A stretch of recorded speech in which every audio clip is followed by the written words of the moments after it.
주진우 라이브.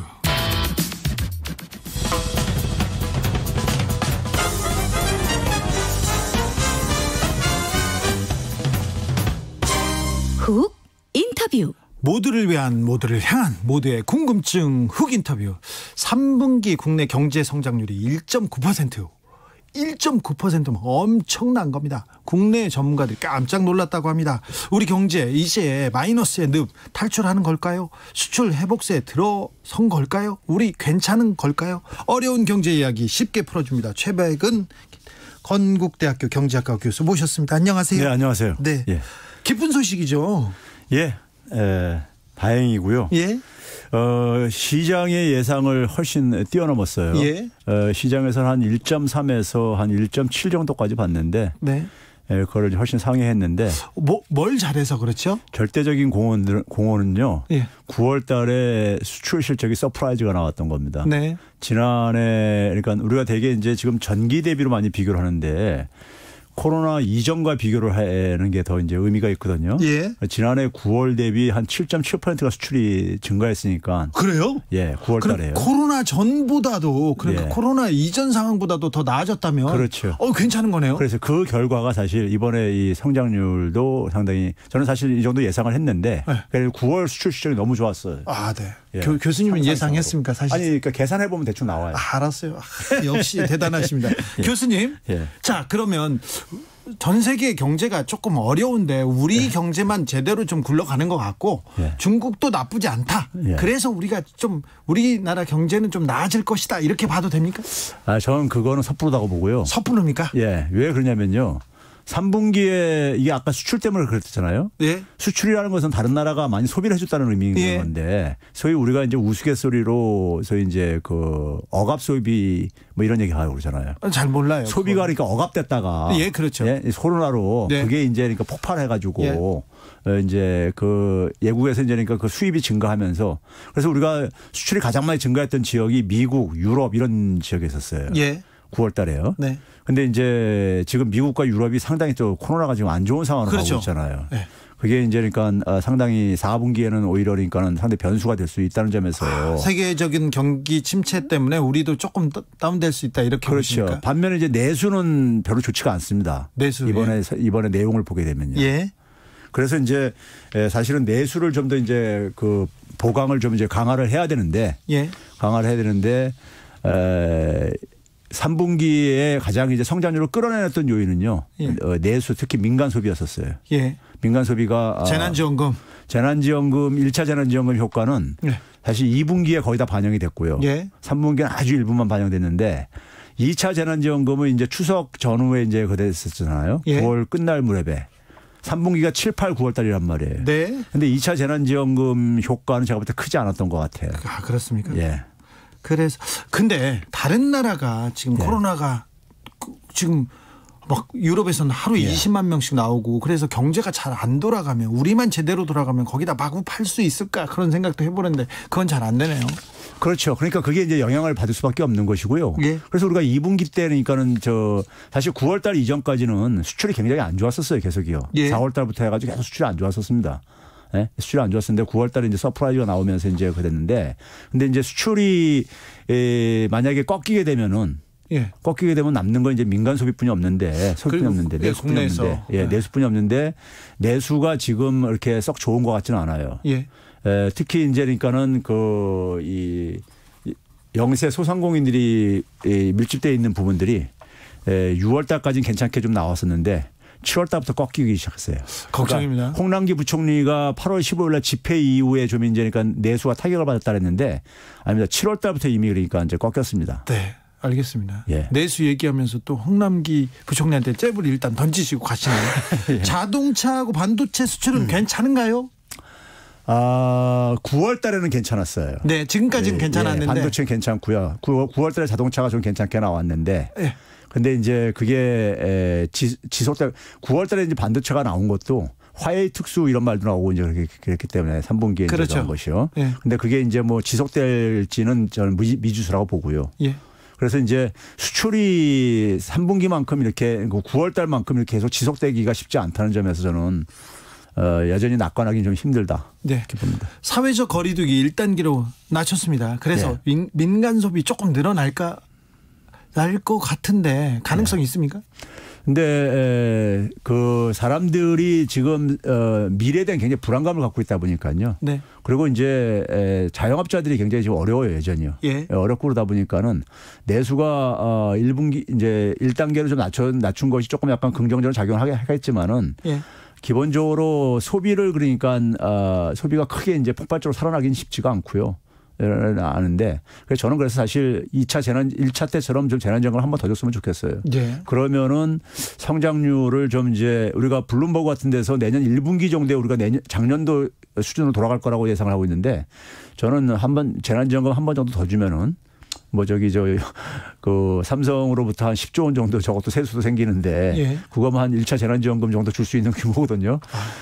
그거 주면은 한 올 연말 정도에는 제가 볼 때 한 0%까지도 끌어올릴 수 있다고 생각하는데. 삼성 세금 받아서 재난지원금 주면 경제에 가장 큰 영향을 미칠 수 있다. 1차 때처럼 주면은. 알겠습니다. 중국은요. 중국은 경제 성장률 대단하더라고요. 중국이 조금 잘 경제가 돌아가면 우리도 좋잖아요. 좋죠, 당연히요. 예. 근데 중국 성장률을 중국 성장률에 비해 가지고 중국의 수출이 그러니까 크게 기여는 안 했어요, 사실이요. 그래요? 예. 그런데 중국의 성장률이 좀 이제 이게 통계적으로 우리가 좀 신뢰성에 좀 문제를 제기하고 그러잖아요. 그렇죠. 중국은 이 성장률 통계를 어떤 방식으로 집계를 하냐면요. 각 성들한테 생산량을 중심으로 집계를 이렇게 합니다. 근데 생산한 것이 안 팔린 것도 있을 수 있잖아요. 네. 그래서 팔린 걸 기준으로 이제 일부 학자들이 계산을 해봤더니만은 한 1.7%포인트는 뻥튀기가 돼 있다. 이런 얘기를 하거든요. 네. 그런 점에서 지금 전년 대비 한 4.9%가 나왔는데 제가 볼 때는 한 3% 정도로 보면은 3%대 초 보면은 될 거다 이렇게 생각합니다. 그래도 3% 성장이라도 대단합니다. 예. 아무튼 중국은 통제는 잘하는데 통계는 믿을 수 없습니다. 그렇습니다. 네. 그렇죠? 예. 자, 미국 대선도 경제에 좀 우리 경제에 영향을 미칠까요? 트럼프의 재선이 혹은 낙선이. 저는 그게 지금 불확실성 요인 중에 지금 최대 변수 중에 하나라고 봐요. 예. 그러니까 이제 예를 들어서 이제 대선 불복 선언을 할 경우에는 이게 이제 여태까지 있지 않은 일이기 때문에 이것도 일종의 그러니까 블랙스완으로 하나 효과를 초래할 수 있고요. 네. 금융시장에 굉장히 충격을 줄 수 있죠. 그러면 네. 금융시장 충격이 미국 금융시장의 충격은 전 세계에 영향을 미칠 수밖에 없기 때문에 그런 점에서 가고요. 또 하나는 이제 그러니까 우리가 흔히 요새 그린스완도 얘기합니다. 그린스완이요? 네, 그린스완은 뭐냐면은 이제 그러니까 그린이라는 게 생태 환경 이런 문제잖아요. 네. 그러니까 뭐냐면 기후 변화 문제가 금융위기를 초래할 가능성. 네. 이것도 그러니까 우리가 예상을 할 수 없다 보니까는 예상할 수는 없는데 기후변화 문제가 굉장히 지금 빈도수가 증가하는 상황 속에서 기후변화 문제가 금융에 굉장히 충격을 줄 수 있거든요. 네. 쉽게 얘기하면 우리가 올 여름에 굉장히 장마가 길었잖아요. 그러면 침수되면서 집이나 자동차가 침수되게 되면 보험료가 많이 나가잖아요. 네. 그럼 보험에서 이제 부실화돼지고 은행도 그러니까 코로나로 인해 가지고 많은 기업들이 상환을 못하게 되면 부실화되고 그러잖아요. 네. 그러니까 이런 기후 변화가 이제 그러니까 금융위기를 가져올 가능성을 또 이제 국제 결제은행들에서 이제 경고를 하고 있거든요. 네. 그래서 여러 가지 그러니까 지금 불확실성 변수는 많이 남아 있고요. 거기다 이제 브렉시트도 그러니까 노딜 브렉시트로 될 가능성도 없지 않아 있고요. 연말까지요. 4분기가 굉장히 지뢰가 좀 많이 있습니다. 그러니까 교수님 말을 듣다 보니까 좀 지뢰가 많네요. 예. 내수가 좀 살아나야 되는데 내수가 살아날 가능성은 별로 없고.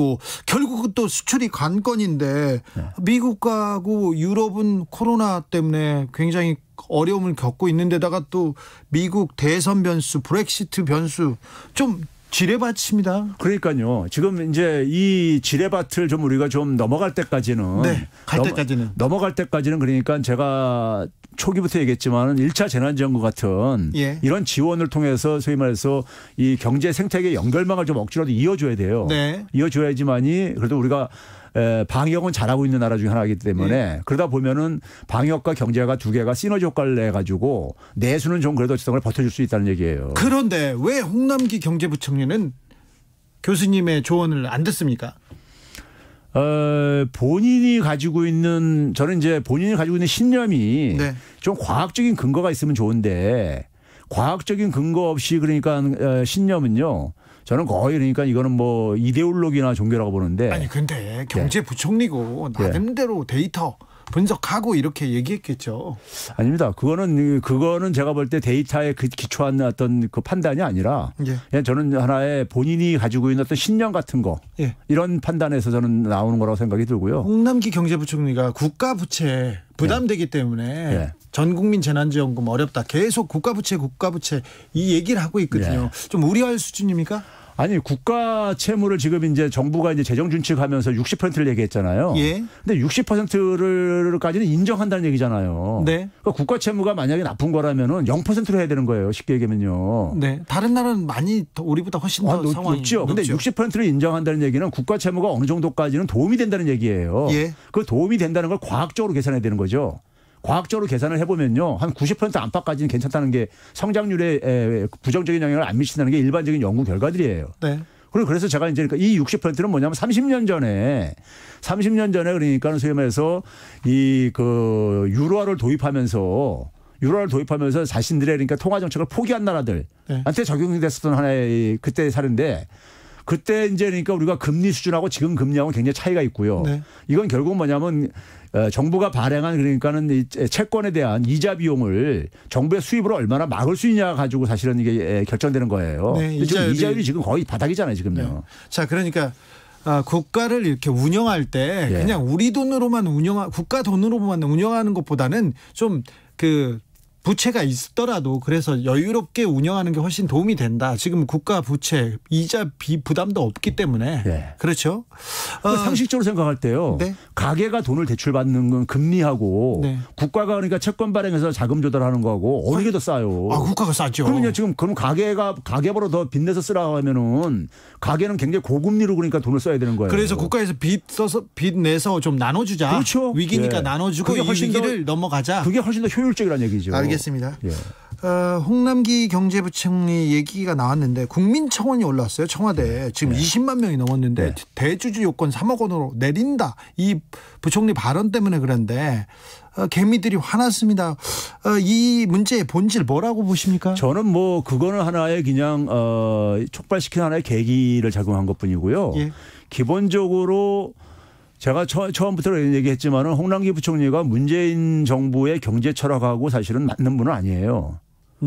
이분은 사실 뭐 제가 생각할 때는 이명박 박근혜 정부 때하고 똑같아 기조가요. 박근혜 정부 때도 청와대 경제수석실에서 가장 중요한 역할을 했습니다. 그리고 뭐 창조경제 만들 때도 가장 중요한 역할을 했었고요. 그런 점에서 사실 이분이 우리가 문재인 정부의 어떤 경제 철학이라고 한다면 소득주 성장으로 대표되잖아요. 소득주 성장의 핵심이 뭐냐면 가계 소득을 좀 우리가 강화시키자는 거예요. 왜냐하면 수출이 굉장히 안 좋아졌고 이게 또 구조적인 문제이고 그러면 결국 내수를 강화해야 되는데 내수의 출발은 가계 소비라 이거예요. 그런데 가계가 이제 소비를 하려면 가계 소득을 좀 강화해 줘야 된다는 겁니다. 근데 가계소득 강화에 그러니까는 보다도 전통적으로 뭐냐면 기업에게 지원을 해가지고 낙수 효과를 그러니까 이렇게 이런 걸 생각하고 있으니까 그런 점에서 저는 경제 철학이 안 맞다고 생각하는 것이고요. 그런데 기재부 관료들 모피아들 일반적인 정서가 그 낙수 효과에서 나오잖아요. 그렇죠. 그래서 제가 이제 그게 이제 그러니까 우리가 이명박 박근혜 정부 때 9년 동안 실험을 해봤잖아요. 그러면 그게 이제 그러니까 실험을 해가지고 별로 성공하지 못했으면은 자신들에 대한 좀 성찰도 좀 필요한 거죠. 그리고 좀 과학적인 근거를 가지고 좀 얘기를 해야 되는데 과학적인 근거가 제가 볼 때는 굉장히 빈약하고 첫째는 정책이라는 것은 과학적인 근거를 가지고 만들어야 되는 거예요. 그냥 신념만 가지고 만들면 굉장히 위험합니다.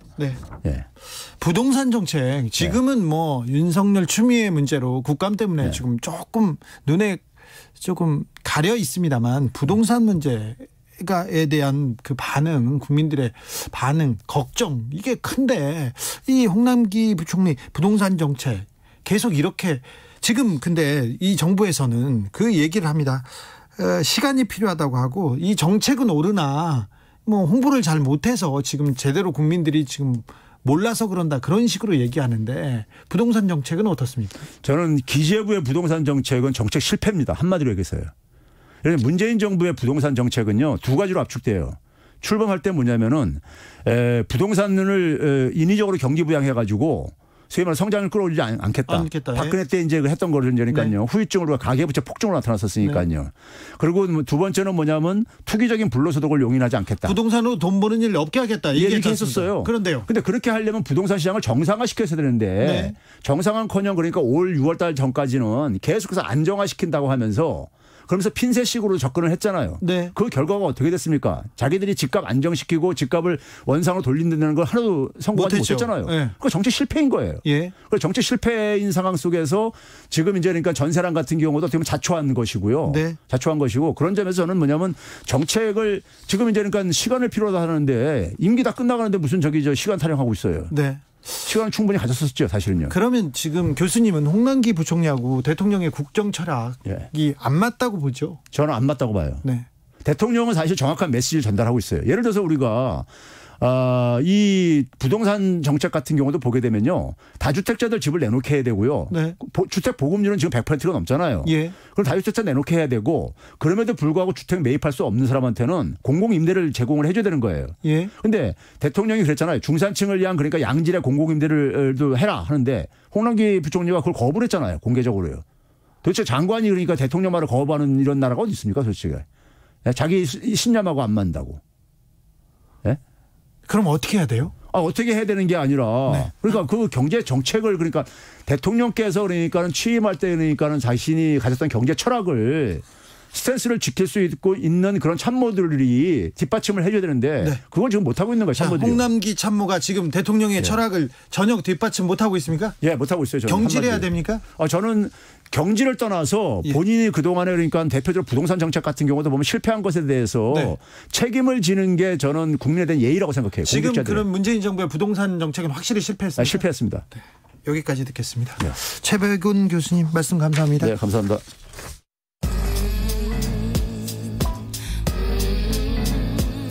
나비처럼 날아 벌처럼 쏜다. 주진우 라이브.